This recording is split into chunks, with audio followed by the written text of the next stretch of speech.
क्या हाल चाल है दोस्त। मेरी बेटी यार अभी स्कूल के लेट हो गई है, तो मैं उसको कार से छोड़ने जाऊंगा। वो भाई 5-7 मिनट में तैयार होके आ रही है, तो मैंने कहा इतने में बना देते हैं एक वीडियो फटाफट भाई से बात करते करते। तो आज की वीडियो में बात करते हैं कि यार एक बार अच्छी कंपनी में जब तुम घुस जाओगे तो उसमें तरक्की कैसे करना है। क्योंकि जब मैं बड़ी कंपनी में, पब्लिक कंपनी में घुस गया था, तो मेरे कुछ हैं जान पहचान के लोग जो मेरे वेल विशर नहीं है, जिनको नहीं अच्छा लग रहा था कि मैं बड़ी कंपनी में जाके कुछ अच्छा करूं। तो वो मेरे को कह रहे थे भाई घुसना तो बहुत आसान है लेकिन वहाँ पे टिकना बहुत मुश्किल है, जो कि फालतू की बातें हैं यार।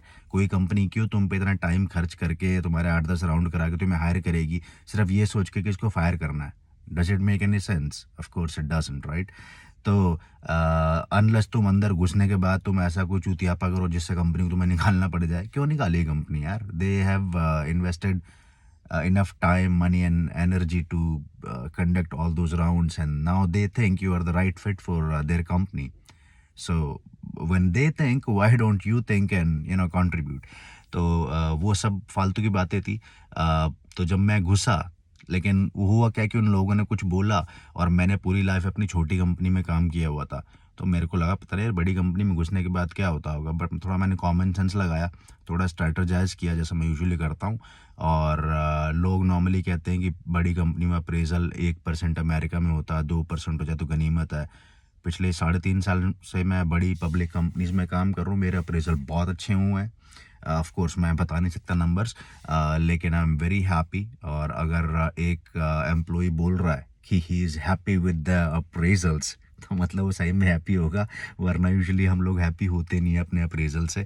But I am very happy. I didn't need to go back to my employer saying यार ये मेरे को कम लग रहा है, ज़्यादा दो। What ever they gave me first, it was amazing.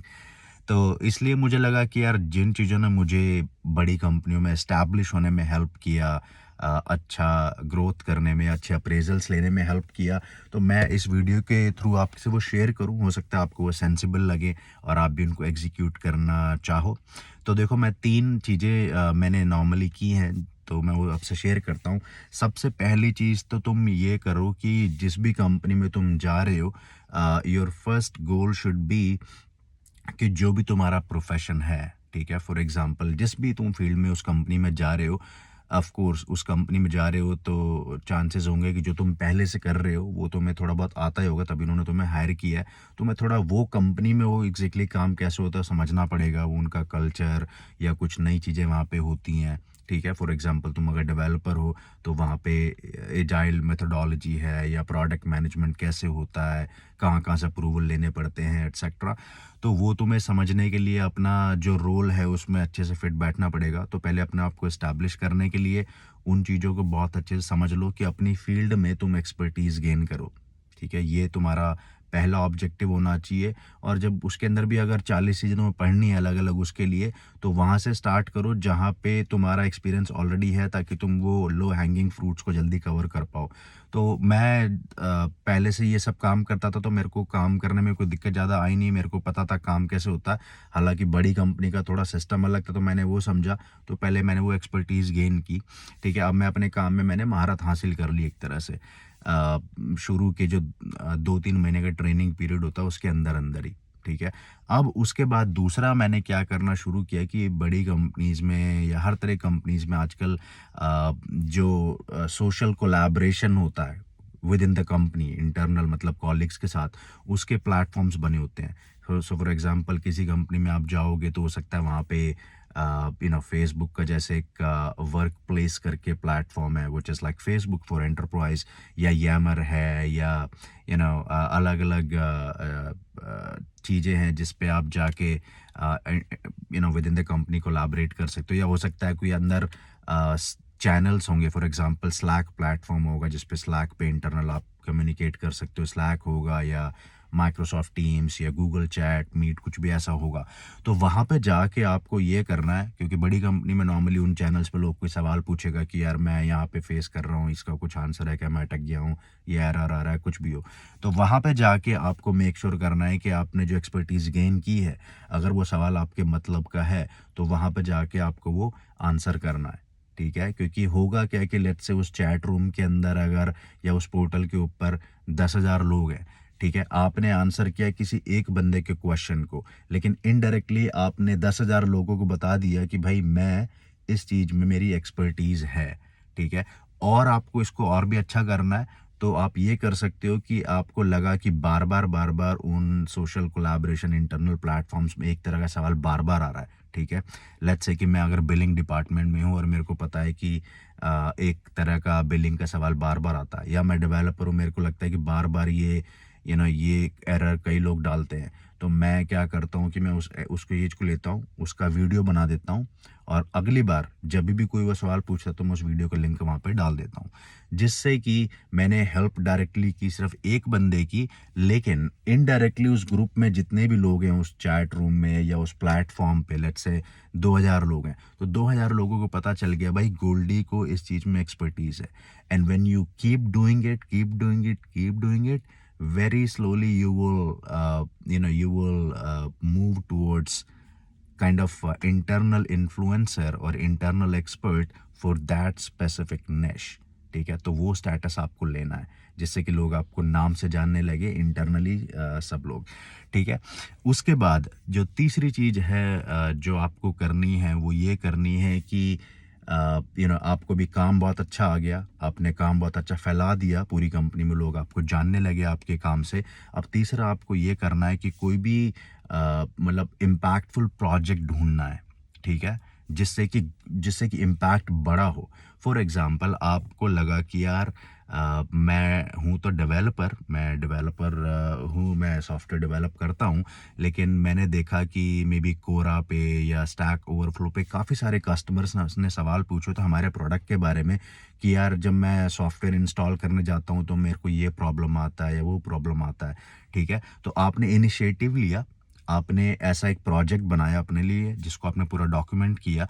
आपने बोला कि देखो मैंने ये सर्च किया गूगल पे तो इतने कस्टमर्स ने ये पूछा हुआ था, और एट एन एवरेज इससे इतना रेवेन्यू इम्पैक्ट होता है या इससे इतना कस्टमर सेटिस्फैक्शन स्कोर बढ़ता है। So I am taking this initiative that I am creating a step by step onboarding guide for new customers, जिससे कि जैसे ये सॉफ्टवेयर खरीदें उसको ये गाइड पढ़ के या ये वीडियो सीरीज़ देख के वो उसको इम्प्लीमेंट कर लें, और बाद में आप उसका इम्पैक्ट दिखा सकते हो कि इस वजह से देखो इतने सारे कस्टमर्स को फ़ायदा हुआ है, जिससे कंपनी को ग्रोथ में ये मैंने कंट्रीब्यूशन किया है। I know the example that I gave was not good enough. If you are a developer probably you might not be making customer onboarding guide, but I hope you get the idea. The idea is to take any project where you can show some sort of impact. क्योंकि बड़ी company में usually क्या होता है कि जितना ज़्यादा आपका इम्पैक्ट होगा, जितने कस्टमर्स को, जितनी ऑडियंस को आप इम्पैक्ट करोगे, उतना ही ज़्यादा वो काउंट होता है नॉर्मली। ठीक है, तो आपको ऐसा ही कुछ करना है। तो 3 चीज़ें। सबसे पहला, देखो काम तुम्हें नहीं आएगा कंपनी में घुसने के बाद तो फिर कोई कदर करेगा नहीं। तो सबसे पहला काम ये करना है कि नई कंपनी में घुसने के बाद ऑफ कोर्स आप जिस प्रोफेशन के लिए आए हो आपका उसको काम ऑलरेडी आता है, आपको थोड़ा समझना पड़ेगा कि इस कंपनी में वो काम कैसे होता है। तो पहले एक्सपर्टीज़ गेन करनी है, अपने रोल में महारत हासिल करनी है। दूसरा, जो इंटरनल ऑडियंस है, जो आपके एम्प्लॉयज़ हैं जिनसे आप इंटरेक्ट करोगे, कॉलीग्स हैं, वो कोई सवाल पूछेंगे तो उसमें जिस तरह के भी सवाल यूजुअली बार बार आ रहे हैं उसको कोई स्केलेबल एसेट बना के सॉल्व करने का ट्राई करो, चाहे वो पावर पॉइंट या गूगल स्लाइड प्रेजेंटेशन है, प्रेफरेबली अगर वो वीडियो है या कोई भी ऐसी चीज़ें या डॉक्यूमेंटेशन करना है उसको, ताकि बाद में उस तरह के सवाल कोई ग्रुप में पूछे तो आप उनको फट से उन एसेट्स के थ्रू हेल्प कर सको, जिससे कि इंटरनल आप एक पॉपुलैरिटी गेन कर लो, इंटरनल आप एक इन्फ्लुएंसर या एक एक्सपर्ट की तरह लोग आपको जानने लगे जो आपके कॉलीग्स हैं। और तीसरा, कोई ऐसा प्रोजेक्ट पकड़ो जिसमें आपको लगे कि अगर मैं इसको स्टेप बाय स्टेप एग्जीक्यूट करूँ तो इसमें मैं इम्पैक्ट दिखा सकता हूँ कि देखो मैंने इतने कस्टमर्स को इम्पैक्ट किया। ऑफ कोर्स आपका ऑब्जेक्टिव सिर्फ और सिर्फ ये नहीं होना चाहिए कि मैं आपको किस तरह इम्पैक्ट दिखा के पैसे बढ़वा लूँ। आपको ऑब्जेक्टिव रियल में ये होना चाहिए कि यार देखो हमारी कंपनी का प्रोडक्ट इतने लोग यूज़ करते हैं लेकिन उनको ये दिक्कत आती है, तो क्यों ना मैं ऐसा कुछ करूँ कि मैं इन कस्टमर्स को हेल्प कर पाऊँ, इनकी लाइफ में कुछ चेंज ला पाऊँ, और जिससे मेरी कंपनी को फ़ायदा होगा। और ऑफ कोर्स अगर कंपनी को फ़ायदा होगा और मैं ये एविडेंस के साथ जा पाऊँगा कि इसमें मेरा कंट्रीब्यूशन रहा, तो why won't company raise my salary in a good way, या अच्छी हाइक क्यों नहीं मिलेगी। तो ये 3 चीज़ें मैं करता हूँ और मेरे को इससे काफ़ी फ़ायदा मिला है और बस मैं यही शेयर करना चाहता था। तो H1B पे अगर कोई तुम्हें बोलता है कि यार बड़ी कंपनी में घुसना आसान है और टिकना बहुत मुश्किल है, वहाँ पे परफॉर्मेंस ऐसे रिव्यू होता है, ऐसे होता है, तो वो बंदा जो तुम्हें बोल रहा है वो तुम्हारा वेल विशर नहीं है, वो फुद्दू है वो खुद बड़ी कंपनी में भी गया नहीं है और वो नहीं चाहता कि तुम जाओ, वो तुमसे जलता है। ठीक है, एक बात तो ये हो गई, तो इग्नोर करो ऐसे फुद्दू बंदे को और तैयारी करो, अंदर घुसो। घुसने के बाद तुम मेहनत करोगे तो ऑफ कोर्स यार ये तो रॉकेट साइंस तो है नहीं, है ना? तो तुम अच्छा करोगे और किसी की बातें मत सुनो कि H1B पे 1% अप्रेजल अमेरिका में मैक्स होता है, 2% होता है। अच्छा काम करोगे, ये प्राइवेट बिजनेस है, कोई लाला जी का घर तो है नहीं कि भाई सरकारी नौकरी की तुम फ़र्क नहीं पड़ता, कितना भी तुम काम करो तनख्वाह तुम्हारी पे ग्रेड के हिसाब से बढ़ेगी। प्राइवेट नौकरी है ना, अगर ज़्यादा कमा के दोगे अपने एम्प्लॉयर को तो उसको क्या दिक्कत है बढ़ाने में। If you have some evidence saying भाई मैंने ये कंट्रीब्यूट किया, so I deserve that much. ठीक है, तो H1B amazing, it's a blessing, it has been a turning point for my career, my life and I hope you can do that too. इसी के साथ आप जहाँ भी रहें खुश रहें, H1B को लेवरेज करते रहें, तनाव ना लें, अपने ऊपर मेहनत करते रहें। मिलते हैं अगले किसी वीडियो में किसी फाइनेंशियल लिटरेसी या लाइफ ऑन H1B या किसी एक्सपीरियंस शेयरिंग वीडियो के साथ। तब तक के लिए जय हिंद। चलो टेक केयर, बाय बाय।